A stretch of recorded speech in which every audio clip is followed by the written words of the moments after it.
আন্দোলনে শাহাদাত বরণকারী শহীদ সাইমের মাকে বক্তব্য রাখার জন্য অনুরোধ করছি শহীদ সাইমের মাকে। আসসালামু আলাইকুম। আমি শহীদ সাইমের আম্মু। আমার ছেলে 19 জুলাই যাত্রাবাড়ি কাজলা গুলি খেয়ে মারা গেছে।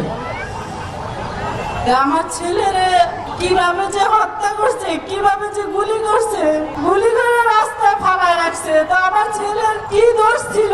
আমার ছেলের আন্দোলনই তো নাম ছিল।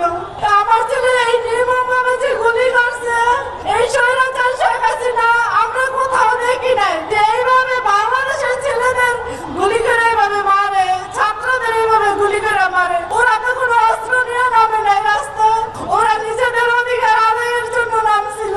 তা আমার ছেলেরা এইভাবে গুলি করে মারছে। আমি একটা মা, সারাক্ষণ আমার ছেলের যন্ত্রণা কষ্ট নিয়ে আমি রাত কাটাই, দিন পোহাই। কতটুক যে যন্ত্রণা, কতটুক যে কষ্ট আমি একটা মা জানি, আর কেউ জানে না। আমার বুকটা শূন্য হয়ে খালি করে দিছে। আমার পাখির মতো ছেলেটারে মারছে, আমার সোনার ছেলেটারে পাখির মতো গুলি করে হত্যা করছে।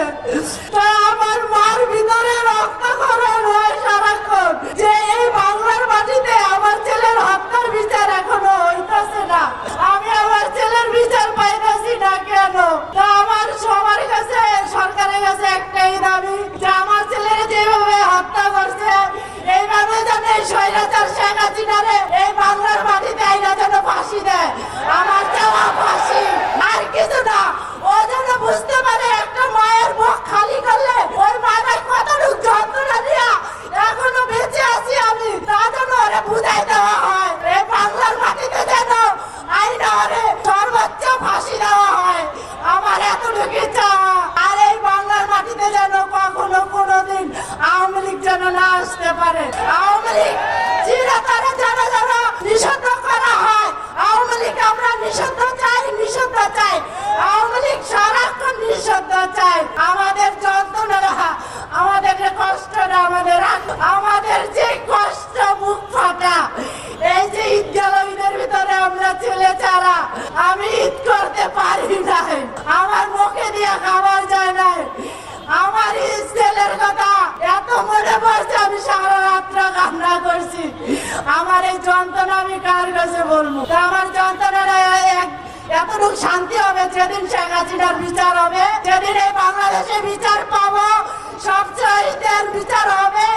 এই শহীদদের বিচার চাই, কেন এই শেখ হাসিনার বিচার করা হয় এই বাংলার মাটিতে, জনগণে যেন দেখে, রাস্তায় যেন ওর ফাঁসি হয়। আমাদের এইটুকুই চাওয়া। ধন্যবাদ সবাইকে। ASBD 24 সত্য প্রকাশে প্রতিশ্রুতিবদ্ধ। চ্যানেলটি সাবস্ক্রাইব করুন।